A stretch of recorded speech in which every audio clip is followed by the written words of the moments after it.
This program is brought to you by Stanford on iTunes U at Stanford University. Please visit us at itunes.stanford.edu.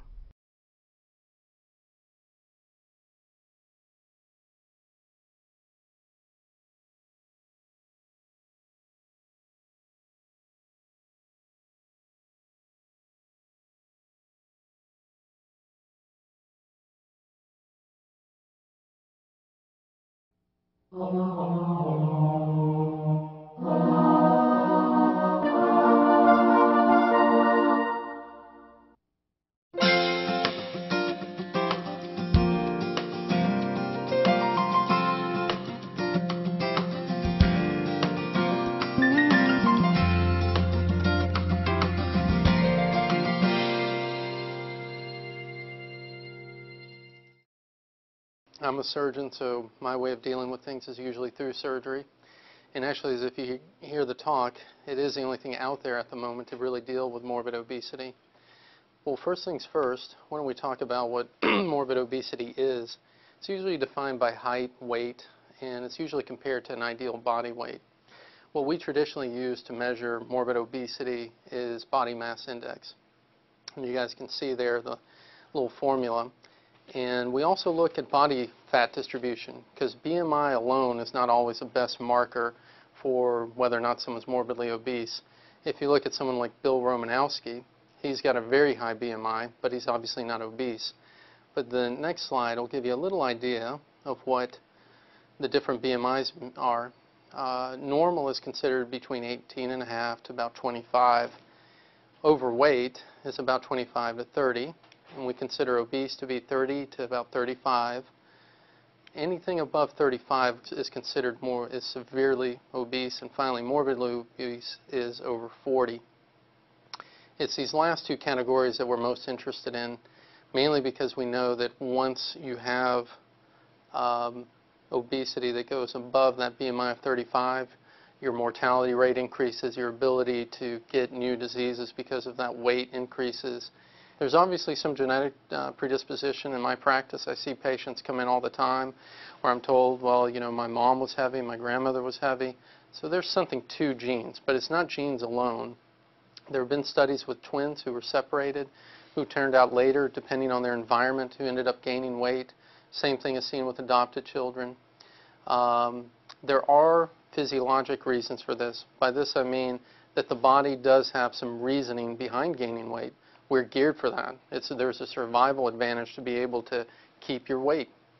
You know, if you were out in the desert or back in when man was first starting, having that ability to retain weight was an advantage. There's no question about it. And of course, there's a lot of other things, behavioral. We talked a little bit about the family influence.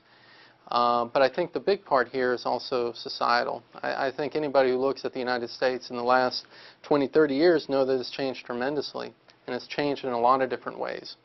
Probably the biggest change has been in some convenience factors. You know, there are a lot of things out there that weren't there before.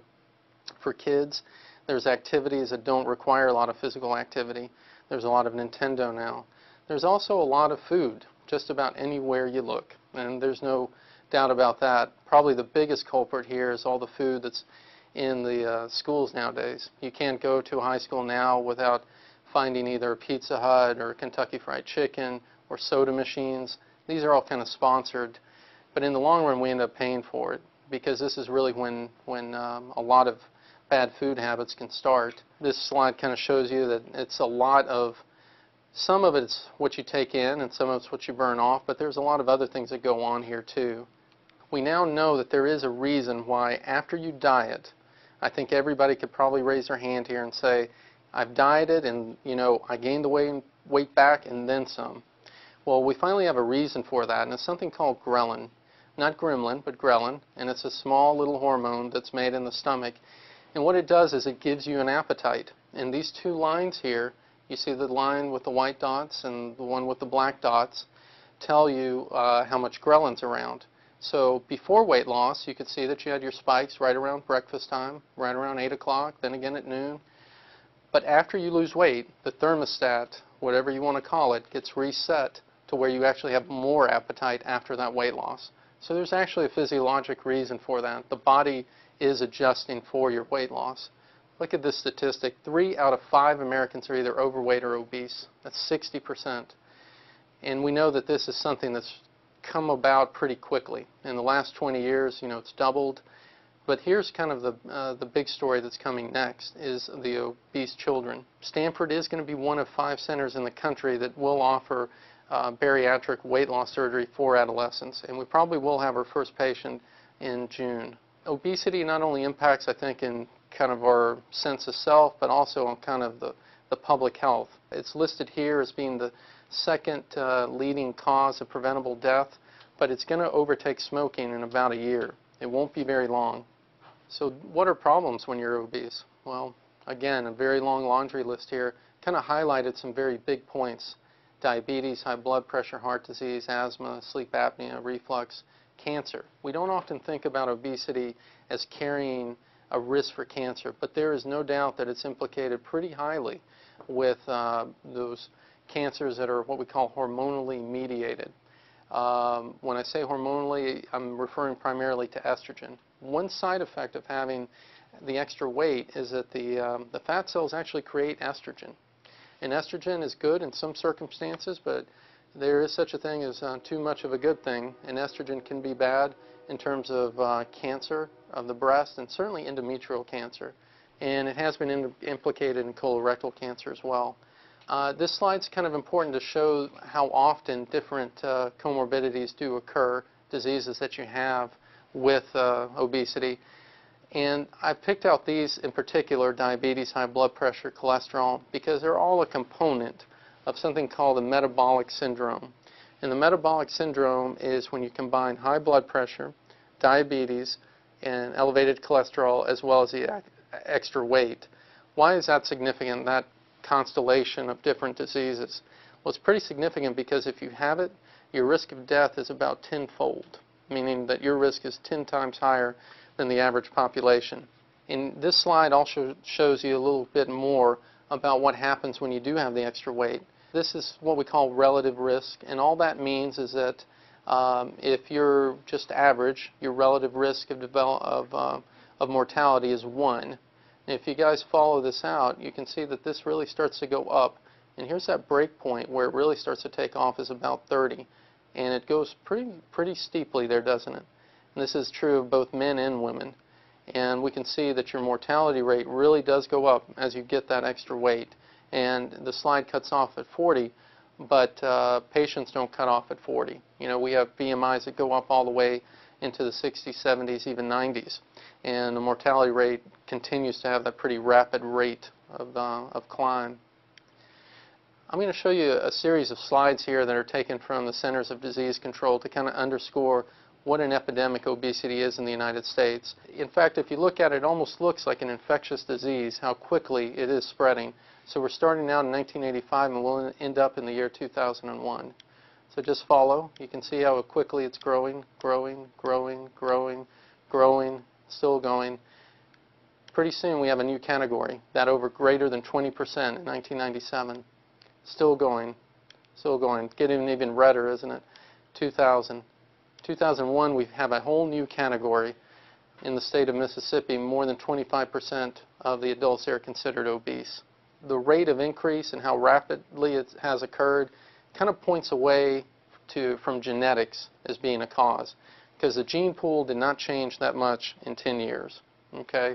So other things are going on, exercise, the availability of food, etc. And obviously this has a lot of cost. This has been in the news quite a bit lately. But the big thing that's important here is that about 10% of all our health care costs are consumed by obesity. An interesting thing is that the IRS now allows a deduction for weight loss related expenditures. It's the only time it's ever been done for any disease under the sun. The IRS and in turn the government considers obesity such a big problem that it's allowing people to deduct from their tax bill. The other thing that's been noted is there's a lot of increase in disability if you look around the country, particularly in California for that matter, and it seems like the main cause for disability that's fueling this increase has been in obesity. And you can see that there's more to it than just kind of the health aspects of it. And there's also some psychological aspects to it.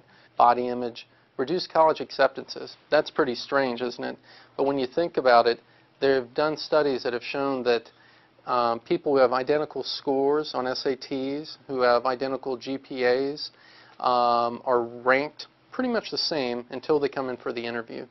And then when they come into the interview, even before questions are asked, they are graded lower on those college acceptances. They did a study where they asked people to rate how attractive a man was. And the man was in place next to a woman who was thin and then one who was heavier. And they ranked him higher when he was next to the thinner lady, even though it was the same person. So that I thought was pretty compelling. So what do we do when we're faced with morbid obesity and we know how to identify it? Well, I think some important things we have to do is obviously your history and physical, understand your weight history, how much weight you've gained or lost, what you have attempted in the past. All of that makes a difference in deciding what the best treatment option is for you. And this is just a laundry list yet again of a lot of different tests that we do. My feeling is that none of these tests are meant to bar anybody from surgery. It's to best prepare you for surgery if it's meant for you. And that's something that we have to decide together. There are other methods of trying to lose weight other than surgery. And obviously diet, exercise, behavioral modification, medications. But they're not very good. Most of the time they fail. In fact, they fail about 95% of the time. We have better treatment programs for crack cocaine than we do for morbid obesity. It's a sad state of affairs, but there's really not much else out there other than bariatric surgery. This gives you, again, kind of an idea of people have it in their heart to try to lose weight, start out pretty good in the beginning, doesn't do so well in about 10 weeks. Come to about a year, you're back down to that 5% mark in terms of how well people actually do with diet and exercise. So how do you decide if you are a candidate for surgery? And I've listed a few of them here. I mentioned the National Institutes of Health, that's the NIH, and it told us in 1991 that if your BMI is greater than 40, or if it's greater than 35 with a comorbidity, those diseases that we saw at the beginning, then you do meet criteria. Now obviously there are other things I look at as a surgeon. One thing I want to make sure of is that you have tried before. That's important. It demonstrates motivation. Also demonstrates how much weight you'll lose. Obviously we want to make sure there's not another cause for your weight gain. To be honest, that's really rare. It's happened exactly 0 times in my practice. There's usually not an endocrine cause for this weight gain. Very important, we want to make sure that everybody is stable from a psychological standpoint before undergoing the surgery. This is a tremendous life change that will add a lot of stress to your life, and we need to make sure you're well poised to meet that challenge. Doesn't mean that, if there are things going on in your life that it bars you from surgery. Again, our only goal here is to prepare you for surgery if you meet our criteria. This is kind of how bariatric surgery started. You see, it started in 1954, and it's gone all the way up now to 1994. People have been trying to figure something out for a while. One thing I should say is that the vertical banded gastroplasty is pretty much not done anymore. And the main reason is that it fails. These staples here do come open. Now the gastric bypass, we understand the operation. We've done the operation a lot. It's one that most surgeons feel comfortable with and doing. The way it works is primarily through 2 ways. What we do is recreate a very small stomach. And when I say small, I mean about the size of an egg. Very small. Your stomach's about the size of a football normally. So it's easy to conceive why this would allow you to lose weight. When you have a stomach that small, it's hard to put too much down there. So the restrictive component really helps you out in keeping your portion size small. The other way it works is that it's what we call malabsorptive. That's kind of a long word just to mean that when food comes into your GI tract, you don't actually absorb that food. And that's the malabsorptive part. That's good for weight loss, not very good for vitamins. And that's why we ask people, don't ask, kind of demand, expect that you're going to take a vitamin each and every day for the rest of your life. And that's really critical with this operation. So how much weight loss can you expect with it? I always quote my patients about 75% of their extra weight. We come to a consensus together as to what your ideal weight is, and then we subtract that from what your actual weight is, and then we come to that excess weight. Of that excess weight, you expect to lose about 70 pounds, 70%. So if someone were, roughly 100 pounds over their ideal weight, it's about a 70-pound weight loss.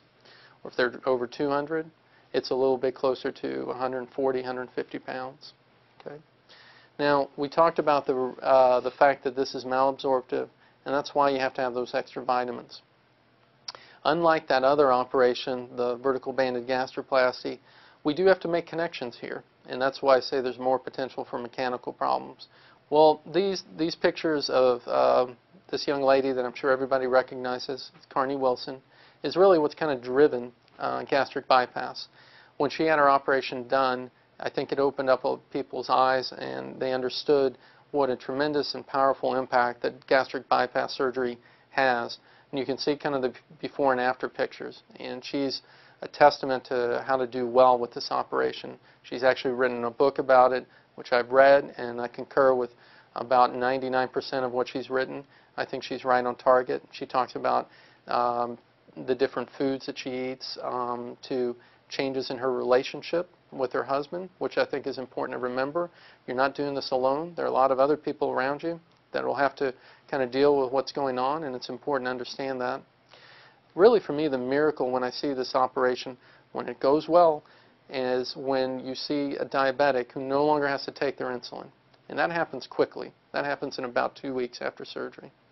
Same thing with high blood pressure, same thing with reflux, same thing with sleep apnea. I can talk to individuals about how much they can expect with their given condition, but by and large, there is improvement.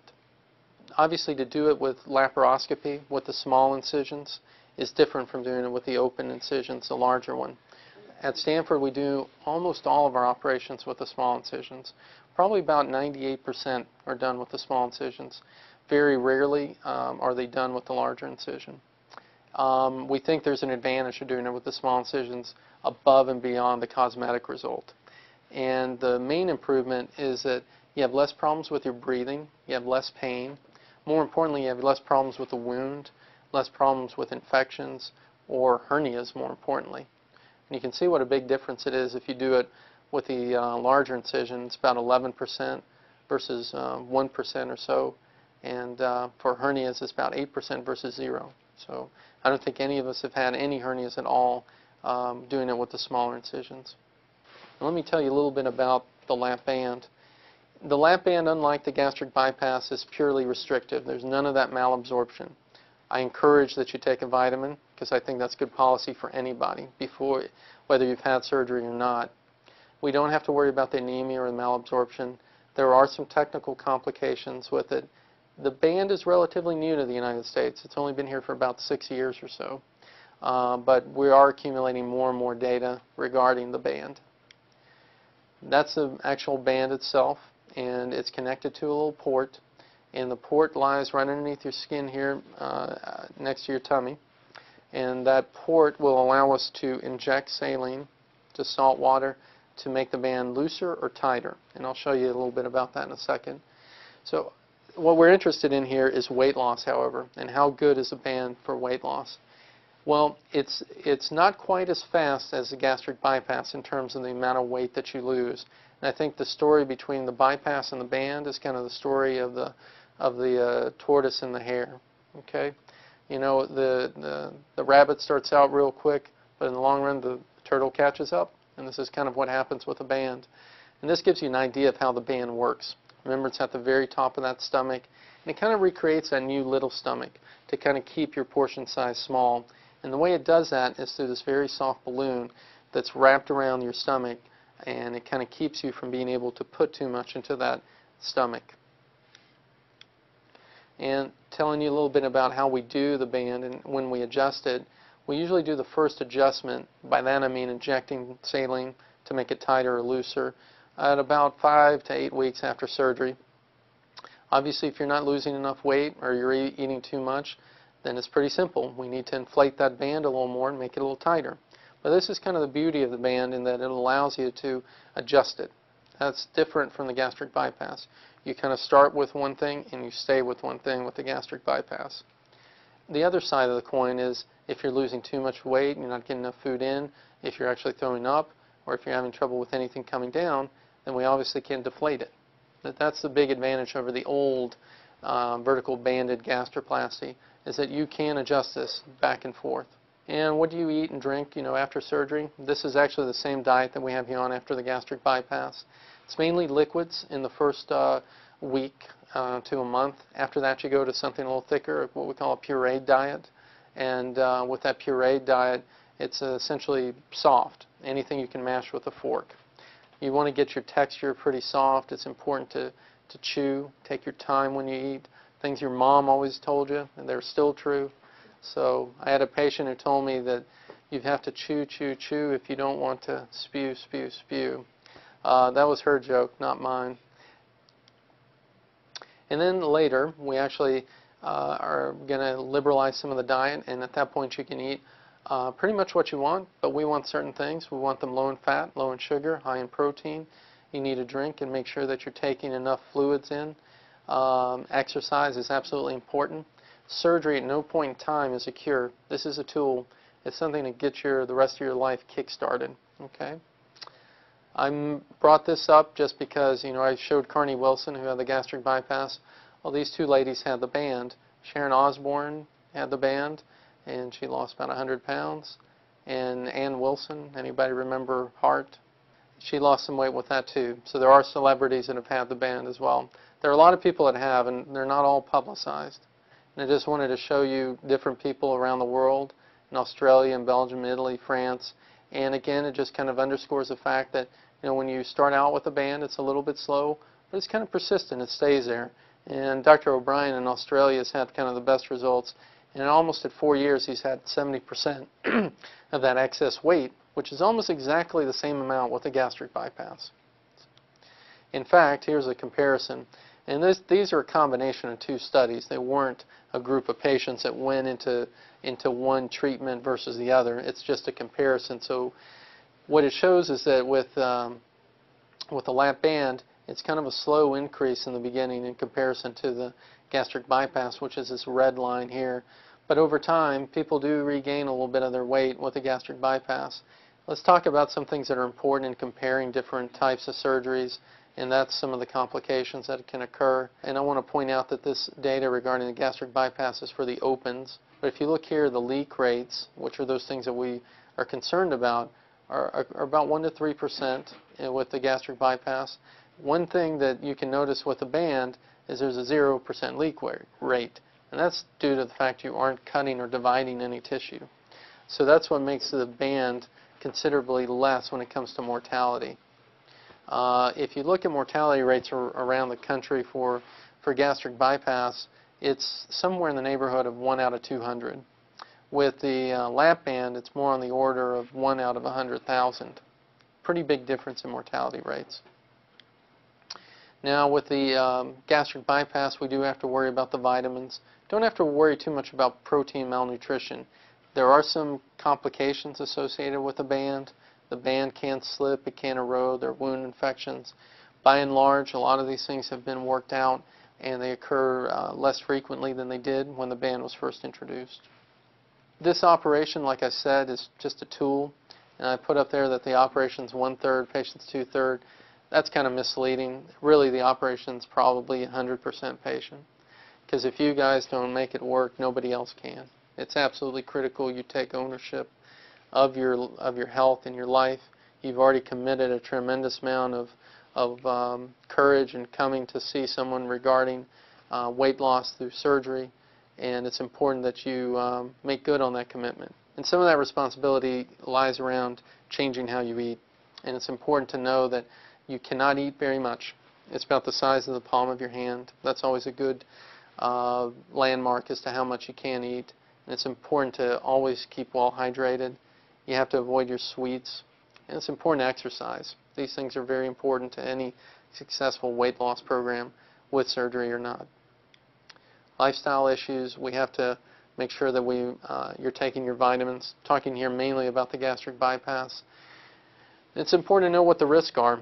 When I have a patient come see me before surgery, I meet with you 3 times. I meet with you for an initial consult where we go through your medical history with a fine-tooth comb to make sure I know everything about you. I meet with you a second time where we talk about the big changes in your nutrition and what to expect down the road. At that time, too, we talk about the risk and benefits. We meet one more time right before surgery. Again, at that point, I ask you to bring a family member so they're aware of what you're getting into and really understand what this operation is all about, whether it be a gastric bypass or whether it be a lap band. Now, I think this last point is probably the most important thing. There are a lot of people out there doing this operation now.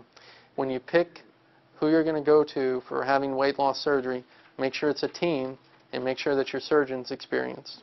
So overall outcomes, I wanted to just kind of reinforce that it obviously improves these different things with diabetes, high blood pressure, mood, self-esteem.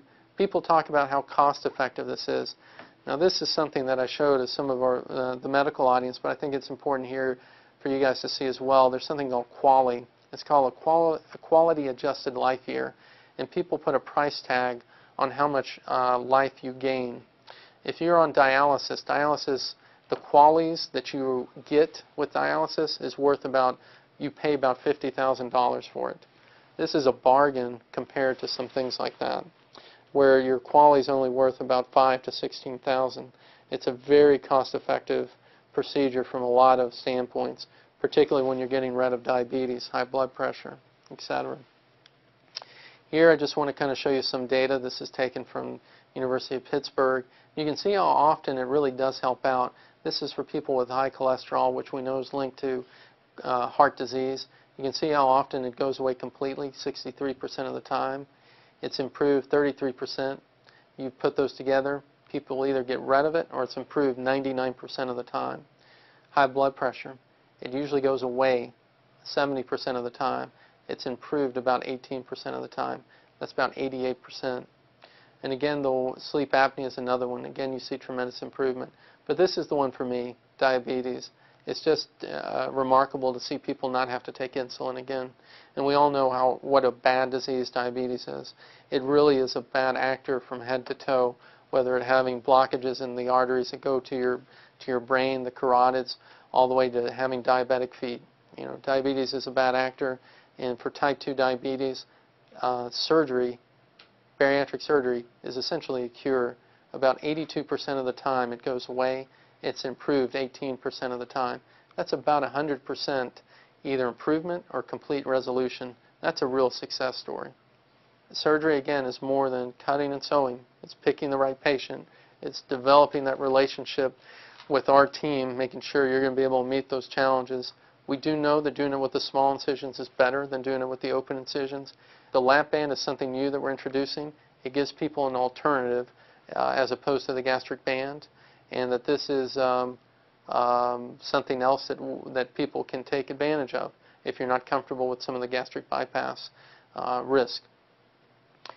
And finally, I think the biggest thing here that we have to think about is balancing the benefit that you're going to receive versus the risk, and that's a conversation that we can only have together. I'm happy to be here, happy to have gone through these things with you, and I'm happy to answer any questions. Thank you very much for your attention. Are there any consequences of having such rapid weight loss? And the second question is dealing with plastic surgery and knowing when to time it and who will need what. And the first question is, are there consequences to rapid weight loss? There are. How much weight loss is too much? Well, that's something that I kind of determine in being able to see you in clinic. And you will be seeing a lot of me. I see you at 2 weeks, 6 weeks, 3 months, 6 months, and a year. So I make sure that we really monitor how much weight you're losing. I have in mind and in practice an idea of how much weight you should be losing. And if it's exceeding that, that's something that I become very aware of. And we try to make sure we supplement that in some way or another. By the same token, if you're not losing enough weight, then we try to supplement that in some way too. If you're losing way too much weight, if obviously your BMI is falling on the other side of that curve, then we do get concerned about that. That is generally not at all the case with either of these procedures. The gastric bypass, even where you do lose a lot of that weight early, is still pretty relatively gentle. The lap band is a good deal more gentle, but even with the gastric bypass where you're losing a lot of weight, it's still not so much to put you in jeopardy. And believe me, we do look at how you're doing very closely. Not only do I see you, we do check your vitamin levels, we check your other nutritional markers to make sure that you're not losing any weight or micronutrients at that point. The other question was about plastic surgery. And I tell my patients that the best time to time your plastic surgery is really about a year after you've had your surgery. Reason for that is most of the weight loss, either with the gastric bypass or the band, occurs in that first year. Does the lap band stay in forever? The important thing to keep in mind with the band, it is a device and it is in there forever. It's pretty well tolerated. People have been putting them in now for over, well, in Europe now for over 12 years, and it's been pretty well tolerated. Another question comes up regarding the band: can I get pregnant if I have the band? And the question is yes. You're able to deflate the band if you need to, because you will have more pressure having a child inside, and that will increase the pressure there as well. But it's easy enough to deflate. When we do the adjustment of the band, is that a surgical procedure? It is not. It's something that we do in the office. We're able to find that port, the little button that's connected to the tube, that's connected to the band, pretty easily underneath the skin. Very rarely we can't find it, and we actually use something that's a lot like a stud finder, and you can find it pretty easily that way. We've gotten pretty good now at being able to feel it, and we numb up the area over the skin, able to find the port, inject it, and that's pretty much it.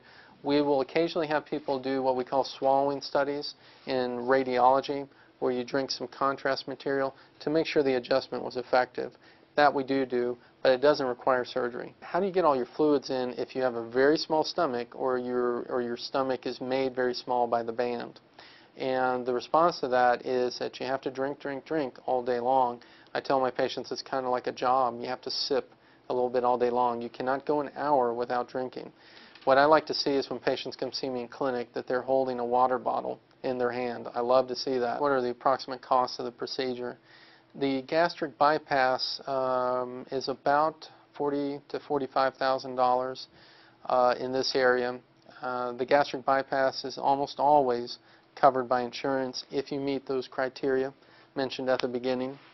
The band is about $30,000, and the band is not always covered by insurance. It depends on the insurer. What about ghrelin? You know, what happens, does ghrelin ever kind of go back to baseline? And most of this ghrelin data and studies that are coming out are pretty new. And the other follow-up was if there are longitudinal studies looking far out. Nothing yet, but there's more coming out. It does not seem like that ghrelin ever goes back to baseline. It seems like it always goes up, up, up, up.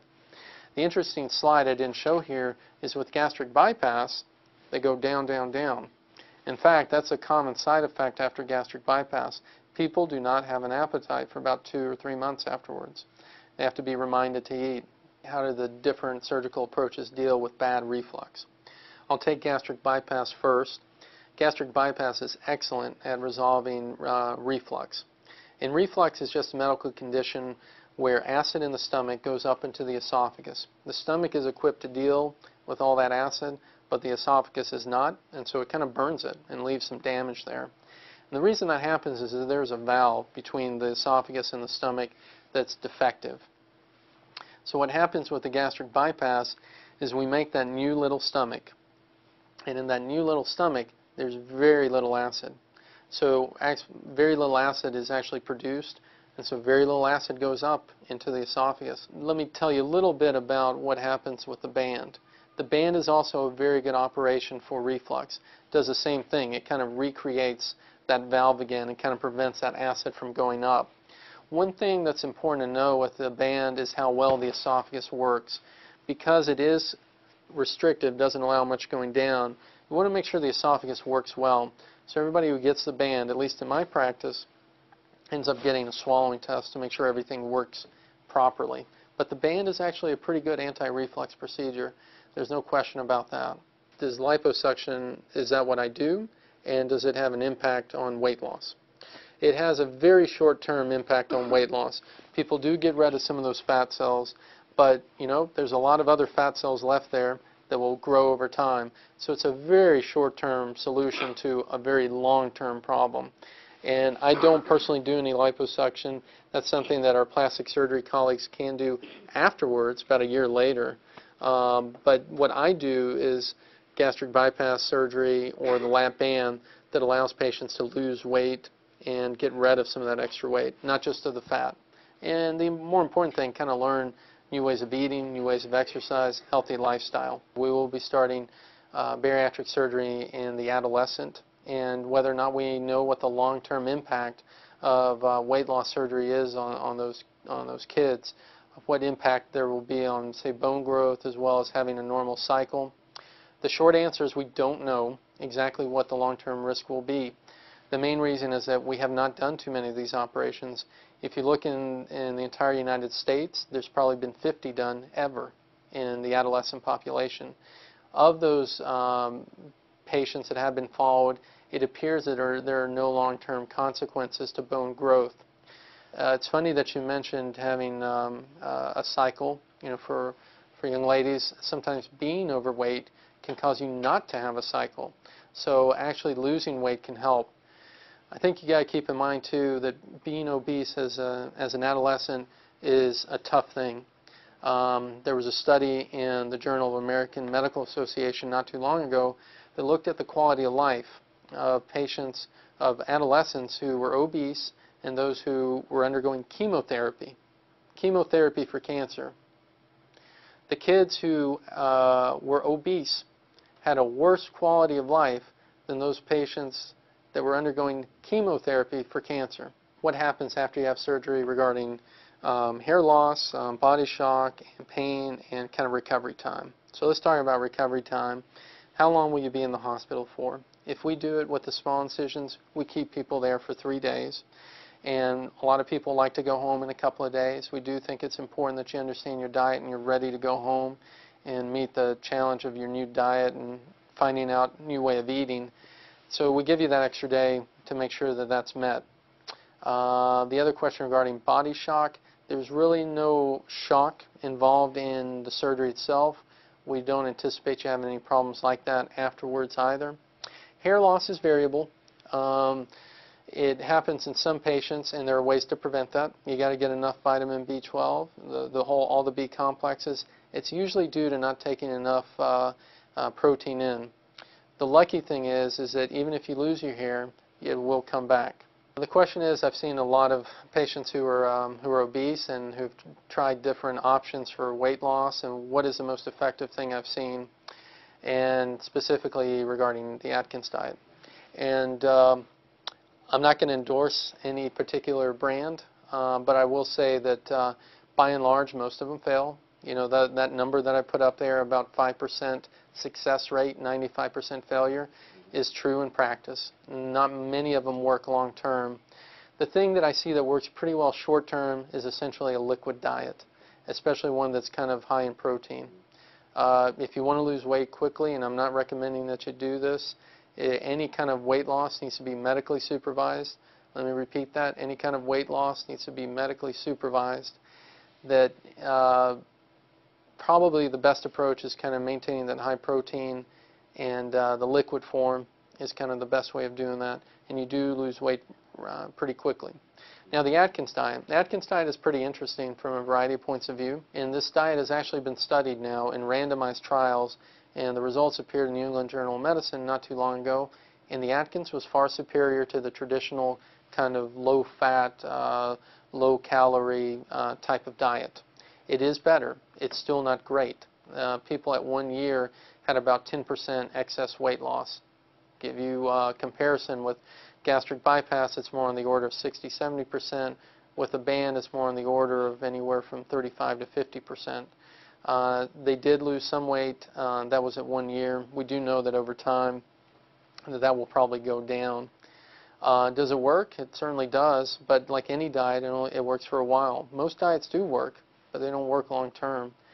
It doesn't appear that there are any long-term problems with Atkins to date. not that we can tell. Is hospitalization and recovery time the same for the band versus the gastric bypass? And the answer is they're not. The gastric bypass is an operation that takes anywhere between 2 to 4 hours, depending on the patient.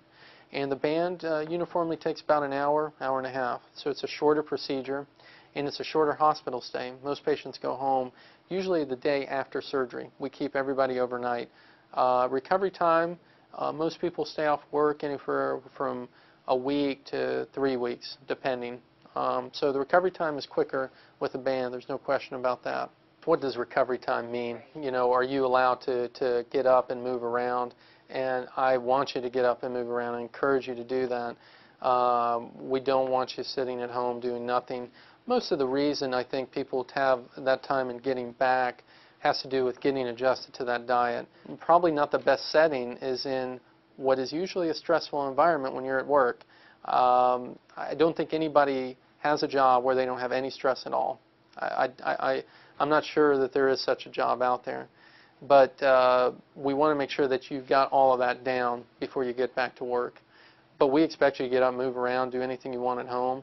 Don't want you lifting anything too heavy, at least for a month, so we don't have any problems with hernias. But yeah, we expect you to walk at least 30 minutes a day, get up and do whatever you'd like. The question is, you know, there's got to be a psychological component to having the extra weight gain, and I think that's absolutely true. A lot of us do look as food as a refuge, and it's something that you know, I've worked hard today. I'm going to give myself a reward. You know, I'm going to go ahead and have that Ben and Jerry's, and there's no question that that happens. And when we do have stress, people deal with it in different ways, and food tends to be one of them. But the psychological component we look at, and we try to understand if there are specific behaviors that might jeopardize or not allow you to have as much weight loss after surgery. And there are 3 things that I like to find out about eating habits because they do have some impact afterwards. The 3 things are if you're what we call a binge eater. You know, when you get home and there's a bag of Lay's potato chips and you can't have just one, you really have the whole bag, that's a binge eater. And so those are things that we have to work with. The other one is nighttime eating. Nighttime eating is terrible, mainly because it's easier to gain weight that way. The third behavior that I'm always a little cautious with, and I really want people to understand, is something that we call grazing. And by that I mean you kind of snack a little bit all day long. And that's not a good one for either one of those operations because it kind of defeats the purpose. You may get around the fact that stomach's small, you just nibble a little bit. And if you do it all day long, though, it adds up. So the question is, are there any contraindications for surgery, prior surgery, or different medical conditions that would prevent someone from having surgery? We have an upper limit in terms of weight on our approach with the small incisions. And anybody over 500 pounds is very difficult to do with the small incisions. Other things that we want to make sure of that would kind of keep you from having surgeries, any sort of psychological instability. If you were a smoker, that would keep you from having surgery. I showed you that the second leading cause of preventable death in the United States is obesity. Number 1 is still smoking. If you're going to get rid of one, you should get rid of the other one too. And smoking is bad because it's also associated with some eating disorder behaviors too. And it's bad for your wound healing. It's just bad for you. And I'm a doctor, and I'm going to tell you what's good and what's bad. And smoking is bad for you, and I won't operate on you if you smoke. The other thing that we have in terms of requirement, like I mentioned, was psychological stability. Under that is substance abuse. There has been a lot of data that has shown that a lot of eating disorders are well linked to substance abuse, personality, or makeup. So we want to make sure that people are clean and sober and abstinent for at least 3 years, depending on the drug. But that's usually our requirement. For alcohol, for methamphetamine, crank, IV drug abuse, obviously. If you're paranoid schizophrenic, I don't do this operation either. If you're depressed, I do the operation. I want to make sure you're stable. This operation does help. If you're bipolar, I will do the operation. I want to make sure you're stable. I want to make sure you can meet the challenge of gastric bypass surgery. Prior surgeries. Very few surgeries keep you from having this. Might make my job a little harder. Might be a little longer surgery, but we can do it. We've done patients who've had their colons out We've done patients who've had Nissen fundoplications. So that generally is not too big of an impediment. Diseases that can keep you from having it. If you've had cancer recently, that's something that would keep you from having it. Because we don't want to do this operation if there's any concern whatsoever that cancer can come back. What happens to people who are on medications like antidepressants, and can they still take those medications after surgery, or do they have to take a liquid form? Most patients can still take their pills depending on the size. And we give everybody an anti-ulcer medicine called Acifax, which is a pretty small pill. We know that people can tolerate that pill pretty well. So that's our general rule of thumb. If it's as small as the Acifax, they can take it. If it's not, we ask them to either convert to a liquid or to crush it for at least the first couple of weeks. After that, we give it a try and see if they're able to swallow it. It's usually for the first couple of weeks, and a lot of those particular medications seem to have a half-life that's about a week or so, so we feel pretty comfortable in that. There are also sometimes injectables of different sort, and usually we can come up with a good alternative. But we do have to keep in mind that the stomach is small, and the connection between the stomach and the intestine is small as well. It's about the size of a dime, so that's why we're being pretty careful about what you can take down, at least in the beginning. So is alcohol eliminated forever? And the answer is no, it's not eliminated forever. I do caution people about having alcohol in the first few months. In fact, I tell them not to. I tell people to wait about 6 months. After that, I think, like anything else, in moderation, it's important. The other thing to keep in mind is when you do have a drink, you may react to it a little bit differently than you did before. A lot of the wines are pretty high in sugar. And I didn't mention it specifically here, but there's something called dumping. That sounds like someone wants me to talk about dumping. That can occur with some of the white wines that tend to have a higher sugar content. Red wine seems to be a little better tolerated. Beer is a tough one because it has a lot of bubbles, a lot of carbonation. I didn't mention this before, but with the little pouch and with the band itself, carbonation is not well tolerated. So I actually tell people to really avoid that. You can have a flat beer if you want to enjoy that. And then some of the harder stuff you can take all in moderation. Okay? But after about 6 months, it's okay. I do caution people about that. I want to make sure that there's no unhealthy practice involved with their alcohol consumption. But I think a little bit of alcohol from time to time is okay after the first 6 months. The question is regarding chips and their impact on the pouch, whether it can increase the rate of rupture, and also whether or not you can take NSAIDs after surgery. Regarding chips, I've never heard that chips cause any sort of leak or cause a pouch to blow out. I don't like chips because they tend to be high in fat and they're carbohydrate and they're bad for you. I tell people keep away from foods high in sugars, high in fat, and that's what chips are. You could probably have, the different low-fat chips out there if you'd like, but again, I think you need to kind of steer away from carbohydrates as your snack. If you're going to do a snack, I'd prefer it to be more protein-oriented or a vegetable or fruit. Regarding NSAID use afterwards, I think that's an important point. We do recommend that you don't take NSAIDs at least in the first 6 months or so after surgery, if you can. Now, obviously, we have a lot of patients who have bad degenerative joint disease, and we have to work with you in different ways to help you get some relief that way. It seems like the reason that people have ulcers in the pouch is independent of our theories currently for people who have ulcers.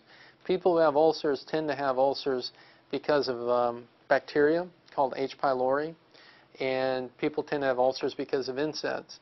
Most of the reason that people have ulcers after gastric bypass surgery is not due to those two things. It's usually due to two other things. One is there's a tissue reaction to either the suture or to the staples that are used. And the other thing that can occur is a pressure ulceration. By that I mean when you eat your food, you don't chew it enough, and it just kind of sits there and rests there and causes pressure. But NSAIDs you can take NSAIDs. What happens to the band if it stays in there forever? Does it erode? Does it crack? What happens to it? The band's made out of silastic, which is a common material used in medicine. It's been used for a very long time, and it's pretty well tolerated by the body. There are problems that can occur with it where the tubing can crack and leak. That can be repaired.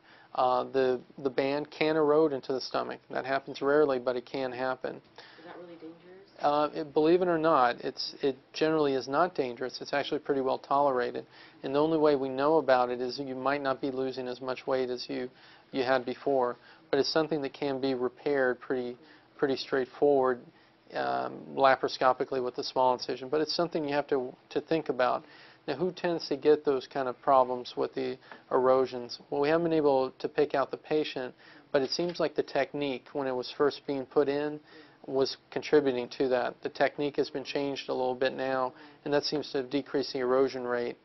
If you're on any sort of steroids, I won't put the band in, because the steroid decreases your ability to heal. So I think those things are important. It is a device, and no device is perfect, and there are breakdowns from time to time. How often does it happen? It depends. It can happen anywhere from about 5% of the time to 10% of the time. And it can be as minor as just having the tube disconnect from the port to eroding. So there's a variety of things that can occur. What happens when it erodes? And what do we do? And I think it does depend on what the person wants.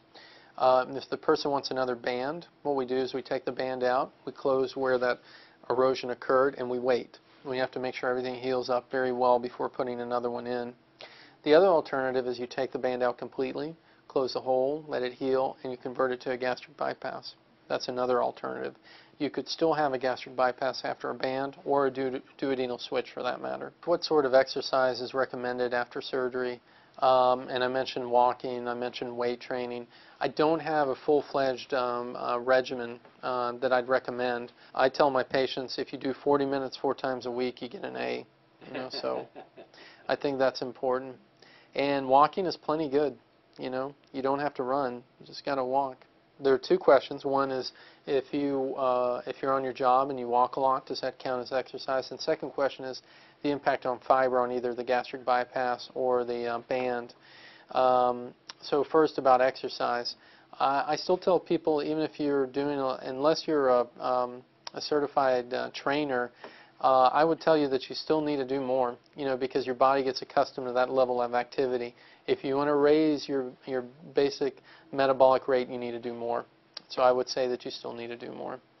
And what I tell people is, like, people say, oh, I can't do it, and I'm always at work. Well, you can do it on the weekends. Those are 2 days, and then you just have to find 1 day in the week to do it, and that's doable. You got to do it. Why? It's important. It'll help you lose weight, stay healthy. Second question is the impact of fiber. I'm not against fiber.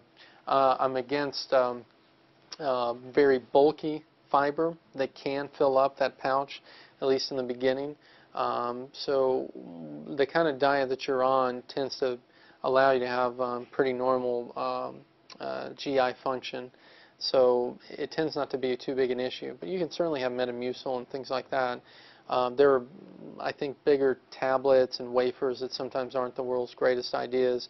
But most of the concern is in that initial period where the pouch is still pretty swollen and tight. After gastric bypass surgery or the band, what happens if, say, patients are not compliant? Well, their body will let them know in a hurry that they're doing the wrong thing. If they end up eating too much or the wrong kind of foods, generally that's manifested by throwing up. And they'll learn in a hurry probably not to do that again. Unfortunately, this operation is pretty strict. You can't fool your anatomy, you can't fool your body, and you can't eat too much. If you try to, your little stomach won't allow it. If you fill it up too much, it'll expel it.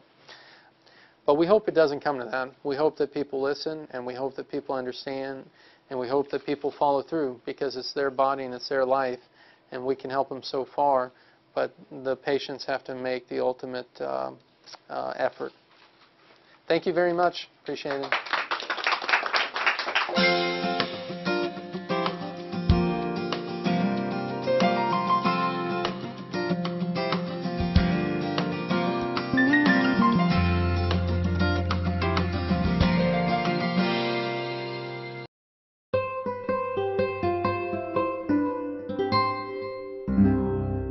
The preceding program was brought to you by Stanford on iTunes U and is copyrighted by the Board of Trustees of the Leland Stanford Junior University.